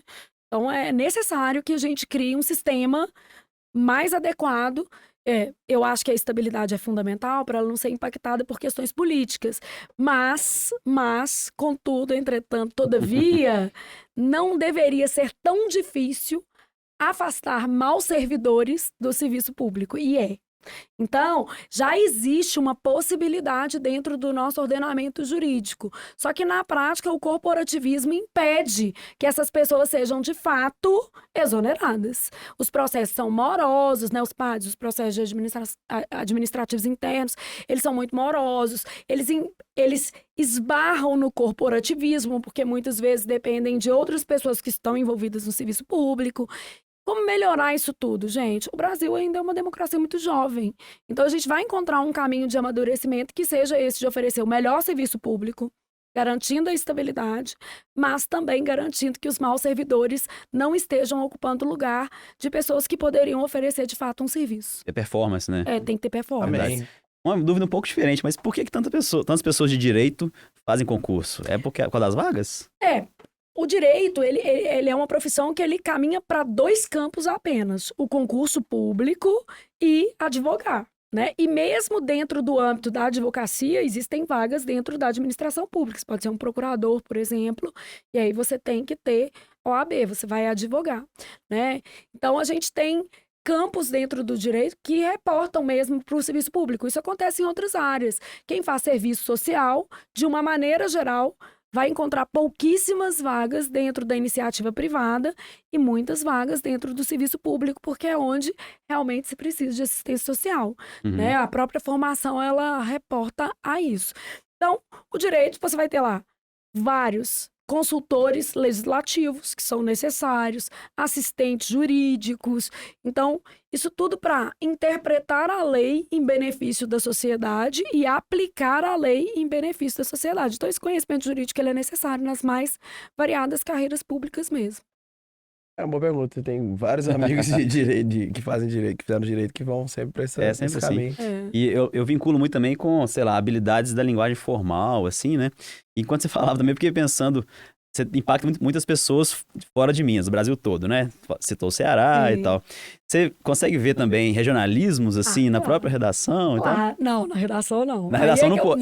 Não faz. Chega um ponto que não pode, né? E os meninos não fazem. Aí é que eu falo, é mais fácil a gente encontrar um jargão, que é uma palavra própria do direito, um diapasão de norte a sul, né? Um vesprimeva, aquele menino que está impactado pelo jargão jurídico, do que encontrar um regionalismo. As pessoas entendem que o regionalismo tem a ver com a comunicação oral. Elas entendem, elas não escrevem, né? Ou se vão escrever num ambiente de intimidade, um bilhetinho, ou vão colocar dentro da literatura, que faz muito sentido. Mas numa redação de concurso, nunca peguei um regionalismo numa redação. É mesmo? Não. Então já chega preparado para Já chega preparado. E realmente não cabe, né? Não cabe, de jeito nenhum. Então tem uma diferença entre Padrão, a linguagem formal escrita, a linguagem informal escrita. Com certeza. Né? A formal oral e a informal oral. E eu falo que até na formal oral você tem mais flexibilidade do que na formal escrita. O registro escrito, formal, é sempre o mais desafiador para o usuário da língua. Sim.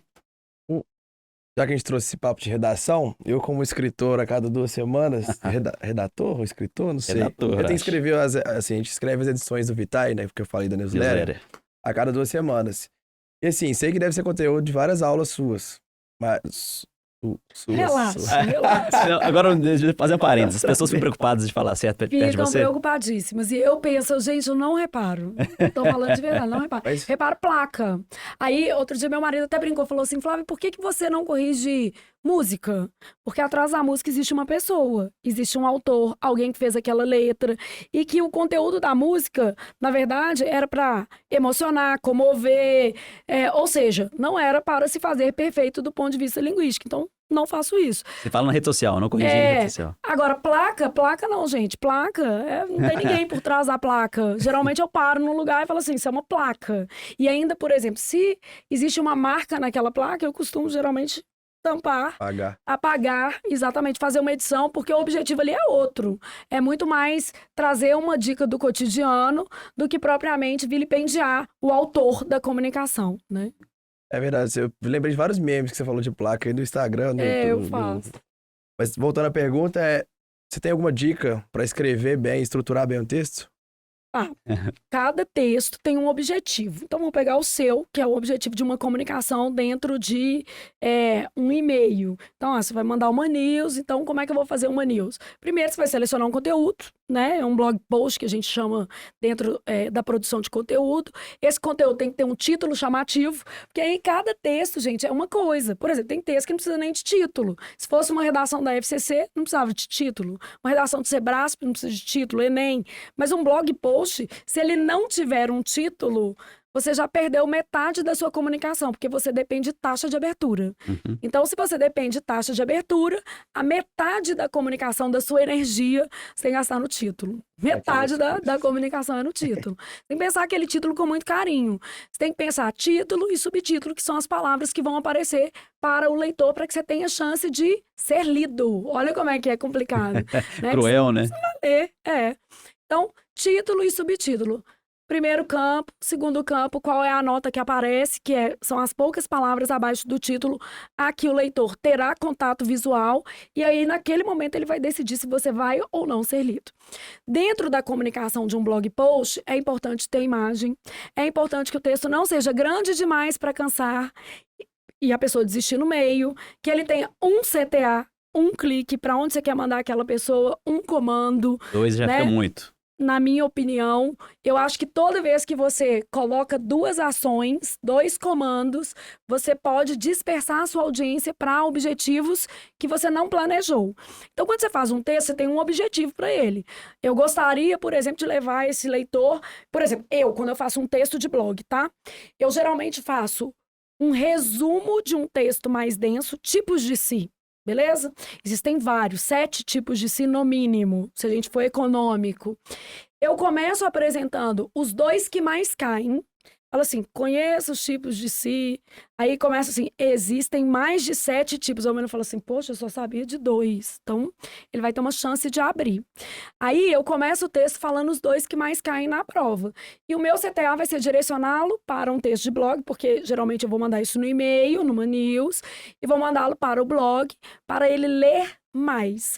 Então, eu selecionei os 2 que mais caem, coloquei uma questão para ele entender como é que aquele conteúdo é cobrado na prova, fiz um comentário, geralmente numa linguagem não muito formal, porque não cabe nesse espaço, e aí levei esse menino para o que eu gostaria que ele fizesse, que era ler mais textos no blog, né? Aí ele leu um texto grandão e depois eu ainda deixei direcionado para ele outros que têm a ver com aquele conteúdo. Então, assim, depende do... A escrita, gente, ela é movida a objetivo. Se você vai fazer uma receita, ela tem que ficar clara. Olha quantos blogs de receita nós temos hoje, né? Então, assim, muitos. E é engraçado o tanto que a culinária se tornou atrativa na nossa sociedade hoje. Olha quantos programas. Da mesma forma que a gente está vivendo essa onda do podcast, a gente também está vivendo a onda da gastronomia. Olha o prestígio que a cozinha ganhou. Em Minas já tinha, né? Vamos falar a verdade. A gente já era... do fogão há muito tempo, e de preferência do fogão a lenha. O pessoal só percebeu que quem tinha razão. Isso, eu acho que o povo resolveu, assim, expandir a nossa cultura, que a gente já era da mesa. Então, o texto é mais ou menos a mesma coisa, é o objetivo que você tem ali para ele. Uma receita é uma coisa, um blog post é outra coisa, né? Que tá ali dentro de um e-mail, que é uma news, que você vai se comunicar com aquela pessoa. E pode ser coisa simples, né? Ah, não quero colocar um CTA, não quero colocar nada relacionado à ação, né? Beleza, também vale. Eu acho que toda comunicação ela tem que ser pensada, né? Um texto bem estruturado, ele tem que refletir o carinho de quem escreveu. E o carinho de quem escreveu é pensar em quem vai ler, né? Para quem esse texto é dirigido? Por que eu estou escrevendo esse texto? Então vale para tudo, uma narrativa, você vai contar um caso, você tem que pensar ali. E como é que isso aí também linka com, tipo, storytelling, né? Contação de histórias. Existem formas também de estruturar melhor esse storytelling? Tipo, começa de uma forma, caminha, cria um ápice, não sei. O storytelling é uma estratégia que eu acho muito válida, porque ela cabe em qualquer lugar, e ela é uma estratégia de aproximação com o seu público. Então, ela cabe tanto na linguagem oral, quanto na linguagem escrita. Eu uso muito, eu gosto muito disso, porque gera conexão, gera proximidade. Geralmente, você começa falando mais de si, né, para entrar no problema que você pode resolver do outro.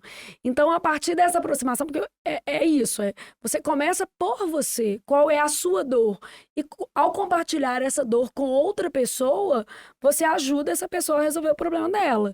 Então, eu acho que é muito isso, é buscar uma conexão por aquilo que você já viveu, né? Então, é uma experiência muito rica, na minha opinião. Claro que ela não é possível em todos os contextos, mas, por exemplo, storytelling é o que a Anitta fez recentemente ao falar de endometriose. Ela trouxe à tona um problema que ela enfrenta há 10 anos, então partiu do que era pessoal, individual, e aí, a partir disso, gerou uma conexão com a audiência, especialmente com pessoas que têm o mesmo problema, trouxe a solução, explicou a dificuldade de diagnóstico. Então, eu acho que storytelling é essa possibilidade que a gente tem de compartilhar um pouco, né, da nossa verdade, da nossa realidade, e a partir dela, acrescentar na vida do outro. Eu acho muito bom. Dúvida. E quando você cria uma redação, também tem lá um introdução, parágrafo 1, parágrafo 2, isso existe? Existe. A redação de concurso é um texto dissertativo padrão. E no Enem é um gênero do Enem, né? Porque tem que ter a proposta de intervenção no final, então eu brinco que não é um texto dissertativo padrão. Porque um texto dissertativo padrão, ele não precisa ter proposta de intervenção. E o Enem precisa. Proposta de intervenção. O aluno, para ganhar 200 pontos em uma competência específica que se chama proposta de intervenção, então A redação do Enem vale 1.000 pontos e uma das competências, são 5 competências, cada uma com 200 pontos, e uma delas, que é a última competência a ser avaliada, a competência 5, ela é a apresentação de uma proposta de intervenção.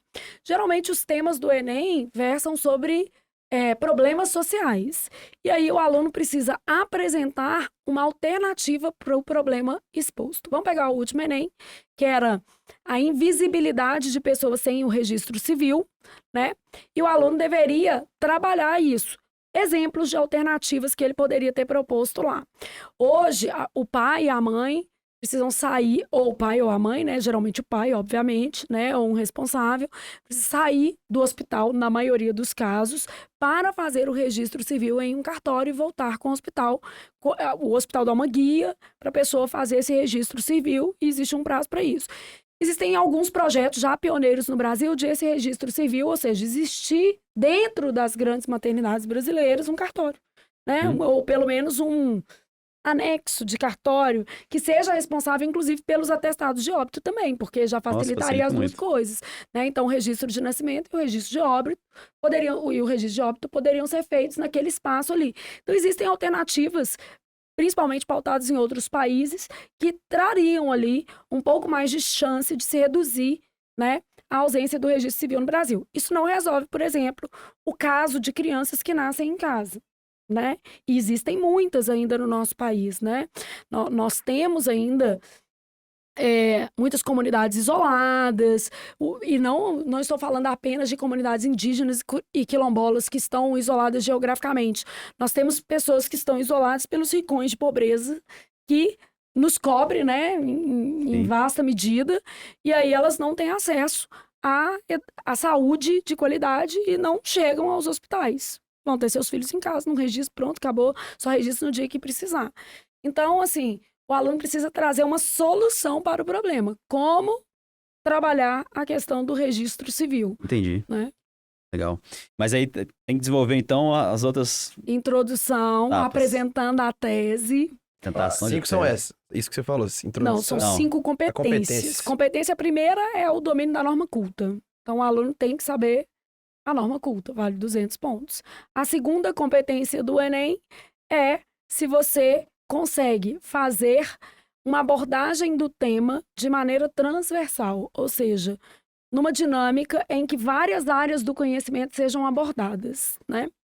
A terceira tem a ver com a estrutura do seu texto. Então, basicamente, se você usou conectores, se você ligou as ideias, se houve essa da estrutura está olhando se você fez introdução, desenvolvimento e conclusão, se os parágrafos são articulados entre si, se as frases estão adequadamente concatenadas, se você usou os nexos coesivos de maneira adequada, né? A gente é da época do Enem antigo. Que não avaliava Eu nem fiz, acho que nem fiz Enem. Eu fiz Enem. Depois, argumentos e, por fim, proposta de intervenção. Qualidade dos argumentos.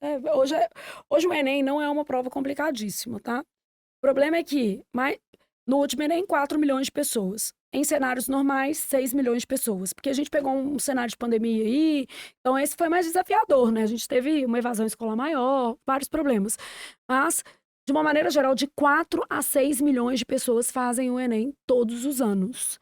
Gente. É um processo muito complicado. Como garantir lisura num processo de correção de redação de 6 milhões de pessoas? Como treinar todos esses professores? E existe todo um objetivo para que isso seja feito. Na teoria é lindo, né? Tem um coordenador, ele treina todos os corretores, cada corretor tem tantos minutos para corrigir a redação. Taranã. Mas na prática, quando a gente vai ver, se perde muito da qualidade nesse processo, porque é um processo extremamente desafiador, o prazo é muito curto, a redação de todo mundo é corrigida. Então, a gente já tem um outro problema aí. Que tem concurso que só corrige até, exatamente. Né? Uma das coisas que... É porque a redação, ela muda muito a nota do candidato no Enem. Por isso que eu trabalho só com a redação, né? Ela vale 1.000 e ela se soma ali e ela não tem influências do TRI. Então, assim, quando você pensa na redação, ela é capaz de transformar o cenário do candidato. Trazer uma outra realidade para esse candidato. Então, a redação de todo mundo é corrigida. Às vezes o menino fez ali 700 em tudo, mas ele fez 1.000 na redação, aí a média dele vai lá para cima. Entendi. Então, a redação de todo mundo é corrigida. Flávio, agora, mudando um pouco de assunto, pelo nosso tempo, vai ser uma pergunta que eu quero fazer. Você acha da linguagem neutra?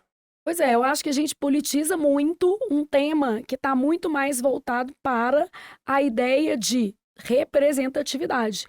A gente politiza um tema como se ele fosse educacional, quando ele é, na verdade, uma pauta de representatividade. Vou tentar explicar o meu raciocínio. A Lei de Diretrizes e Bases, ela já nos assegura um currículo padrão. E ela já fala que é importante, dentro do ambiente escolar, que o aluno tenha acesso ao português formal. Afinal de contas, as outras variedades linguísticas, embora possam constar de livros dentro do ambiente escolar, elas não são objeto pedagógico. Por exemplo, no Enem, primeira competência, domínio da norma culta. Ponto. E essa norma culta, ela não é ameaçada pela linguagem padrão. Vamos só pensar, o português é uma língua, é o nosso vernáculo, é o nosso idioma materno. Então, quando a gente fala em língua, nós estamos falando de uma coisa. Quando a gente fala em linguagem, nós estamos falando de um outro conceito, que é muito mais amplo, está mais voltado para representatividade e codificação. Mineirês entra na linguagem. Quando a gente fala em mineirês, a gente está falando de um processo muito mais amplo, que é sociocultural e que tem a ver com a nossa identidade. Quando a gente fala uai, sou, trem, né, nu. Então, quando a gente pega esses aspectos, eles estão muito mais voltados para as nossas vivências e experiências do que propriamente para a comunicação formal. Então, a língua portuguesa, ela sempre terá espaço dentro da grade curricular na modalidade formal, beleza? Outras variedades, como, por exemplo, as variedades regionais, elas vão ser trabalhadas dentro da escola para que o aluno entenda que existem outras variedades. O português coloquial, ele é trabalhado dentro da escola para que o aluno entenda que existem outras variedades. A gente precisa trabalhar a gíria dentro da escola para não excluir, por exemplo, uma pessoa que tem, obviamente, uma vivência de gíria e chegou àquele ambiente escolar com 7 anos e 80% do seu vocabulário formado, né? Totalmente imergido em um contexto de gíria e que precisa ter contato com o padrão para ascender socialmente, né? Sim. Precisa ter contato, mas a gente não pode excluir aquele menino. Então, ele precisa ser representado dentro daquele contexto. Mas o objetivo principal do ensino da língua materna é fazer com que as pessoas, dentro da educação básica, adquiram um português padrão. E a Lei Geral de Diretrizes e Bases, ela já define isso. Aí a gente pega uma pauta, tipo a linguagem neutra, que é representativa, e torna isso como um problema educacional. Nossos problemas educacionais são outros. Nossos problemas educacionais esbarram na falta de efetividade do nosso ensino. As crianças saem do ensino fundamental sem ler adequadamente e sem escrever. E elas saem do ensino médio sem condição de interpretar textos complexos e de fazer contas básicas em matemática, porque o problema em matemática costuma ser maior, infelizmente, de acordo com os dados do PISA e outros dados da realidade educacional brasileira. Então, eu acho que quando a gente fala em educação, a gente não pode trabalhar esse cenário panfletariamente. A gente não pode dividir em esquerda e direita uma pauta que é suprapartidária, né? A linguagem neutra, ela faz sentido para as pessoas que delas se valem para ser representadas. E não há nenhum problema em um bar, por exemplo, ter um cardápio de linguagem neutra. Aqui, os frequentadores daquele bar se sentem confortáveis com isso. Da mesma forma que a marca de vocês, ela traz a identidade de Minas Gerais. Da mesma forma que não é um problema, por exemplo, que exista uma loja aqui em Belo Horizonte que traz, por exemplo, formatos eróticos para determinados quitutes. Aqui, vai quem quer, gente. Consome quem gosta, né? Não é obrigado a entrar na loja, não. Público também, né? É público, né? Ok, talvez ali, mas um menor de idade pode, né, entrar naquele ambiente, ok, talvez uma vedação nesse sentido faça sentido. Se tiver acompanhado do pai e da mãe, deixa entrar, tá? Porque aí, quer dizer, é uma escolha, né? Então, eu acho que, assim, a gente tem que sair um pouco desse campo da imposição e entender o espaço de cada um numa sociedade democrática. E numa sociedade democrática, o objetivo da escola é ensinar o português padrão. ponto. Acabou. Beleza. Isso não tira de outras pessoas o direito de representatividade. E nem o oposto, né? E nem o oposto. Também não é impor, né, a ninguém o meu registro. Aqui, ninguém vai impor a mineiridade para o Nordeste. É verdade. Né? Ninguém vai impor. Então, os heterossexuais não precisam aderir à linguagem neutra e eu conheço várias pessoas que são homossexuais que também não são simpáticas à linguagem neutra. E aí, às vezes, fica até parecendo um estigma. Ah, mas você não gosta e você deveria gostar. Não, gente, vamos aqui ser democráticos o suficientes para entender que as dores do outro nem sempre são as nossas, né? É legal ver essa parte mais técnica, né? Falando de língua da norma culta e a parte sensata também que você trouxe, que é super legal, que hoje eu acho que falta muito na galera, né? Às vezes vem uma notícia, linguagem neutra. Já acha Já que... fica achando que todo mundo vai ser obrigado. Gente, é igual casar com gente do mesmo sexo. Não é obrigado, não. É só opcional. Você só vai casar se você quiser, entendeu? Agora, o que a lei permite é muito importante para as pessoas que buscam direitos. Certeza. Aqui, se eu, Flávia, posso casar com alguém de outro sexo, porque uma pessoa adulta, né, consciente, não vai poder casar com alguém do mesmo sexo. Qual é o empecilho disso dentro de uma sociedade democrática? Né? Então, assim, eu acredito muito nisso, sabe? Assim, hoje a gente está com muita dificuldade de se reconhecer como indivíduo e de entender que o outro também, como indivíduo, pode ter necessidades diferentes das nossas. Sim. E sem dúvida, acho que você tocou no ponto legal que é isso não é um problema da educação. A educação tem outros problemas. Gente, aqui, coisas que não são problemas da educação, tá? Linguagem neutra, educação de gênero, escola sem partido, nada disso é problema da educação, não sou. O problema da educação é português e matemática. O problema da educação é inserir nos currículos tecnologia, porque os nossos meninos vão precisar e não tem. Uhum. Então, em vez da gente fazer um super barulho por conta de coisas que não vão chegar a acontecer e que não são necessárias, vamos fazer um super barulho para que todas as nossas escolas sejam de fato tecnológicas e oportunizem vivências que esses meninos não têm acesso dentro de casa. Sim. Né? Vamos garantir que as nossas escolas tenham banheiro, água, porque muitas escolas em Minas Gerais não têm banheiro e não tem água. Eu li um documentário enorme sobre as escolas mineiras e a gente tem problema de esgoto, que é gravíssimo, mas nós temos problemas mais palpáveis, que é você ter uma escola que não tem banheiro. Pois é, isso é absurdo. Que isso? Depois a gente vai falar que lá no ensino médio não consegue ler um texto complexo, né? Interpretar e aí um texto. você tem, além dos problemas de infraestrutura, os problemas de qualidade. Vamos trabalhar os problemas mais reais, os professores que, infelizmente, né, não estão se adaptando ao ensino porque são ameaçados, né? Porque veem na escola um lugar intimidatório. Que sociedade é essa que conseguiu produzir um espaço escolar que intimida e que afasta o professor da própria sala de aula? Eu acho que são discussões muito mais importantes e são suprapartidárias. Qualidade da educação, segurança dentro da escola, infraestrutura, são pautas que todos nós deveríamos, de certa forma, né, estar ali envolvidos para garantir uma resolução. Só que a gente vai num discurso esvaziado, gente. É porque rende mais falar de linguagem neutra e educação de gênero. Dá mais like. Ou que eles contaram pra gente, que os deputados estavam discutindo, do Huck. O Huck ser cidadão honorário. Pois é, gente. Urgência. Quando eu vejo, né, o Huck ser cidadão honorário de Belo Horizonte, nem sei se eu concordo. E olha que eu sou atleticana. Seja o Huck ou seja, sei lá... independente de quem que é. Gente, sinceramente, aqui... Não, você tem coisas mais problemáticas. O Ronaldinho Gaúcho já esteve homenageado na Academia Brasileira de Letras. Ah, sério? Gente, eu fico olhando para umas coisas dessa e não consigo entender o Brasil. Tem hora que eu falo assim, gente... Academia Brasileira... Não, mas era uma medalha representativa chamada Medalha Machado de Assis. Jesus. Entendeu? E eu acho que a gente se confunde. São pessoas que realmente fazem muito sentido, são lideranças positivas, principalmente para os jovens que querem adentrar ao ambiente, vamos dizer assim, do esporte. O esporte é uma super, ultra, mega possibilidade para as crianças periféricas saírem ali do mundo da criminalidade. Mas assim, não é isso, né? A prefeitura vai ajudar mais indo na escola e ajudando na infraestrutura. É verdade. Sem contar que foi votado em urgência o negócio. É absurdo. Votado em urgência. Esse foi o do Lewis Hamilton, na verdade. Super necessário. É. Vai que o Hulk sai do galo, né, gente? Sem receber essa homenagem. Tomara que Ah, saia. eu não torço pra ele sair, não, porque eu sou não. atleticano, mas eu acho a figura dele um tanto quanto controversa. Ô, Flávia, temos que encerrar por causa do horário também. Tranquilo. Muito obrigado pela sua presença. Foi super legal, né? Muita coisa que a gente aqui tinha a mínima ideia.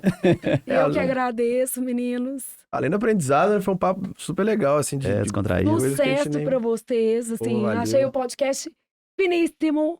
Minas super precisa de representatividade no cenário nacional, né? Tanto no esporte quanto na comunicação, eu acho que a gente tem muito a avançar e é muito bacana a iniciativa de vocês. Legal, legal. Só pra gente finalizar, só as redes sociais, por favor, pessoal. @professora Flávia Rita, em qualquer lugar como professora Flávia Rita, vocês me acham. E flaviarita.com.br. E o site flaviarita.com.br. Boa, Não tem boa. BR, não. Ah, tem BR não? Então Tem desculpa. Mas se você colocar o BR, vai chegar também. Você comprou os dois, né? Tá Lógico, certo. comprei os dois. Já Inclusive- falou o cupom depois, tá? Por favor. Pra quem tá ouvindo aí com a gente até agora, obrigado pela presença. Use o cupom Gerais Podcast, você ganha 15% de todo o site da Bem Dizer, que é... estilobendizer.com.br. Galera, não tem essa aqui, tá? Camiseta tudo cabuloso, não tem, mas tem coisa mais bonita que isso aqui lá. Tampa isso eu marca, garanto. tampa marca. Valeu, galera. Tá.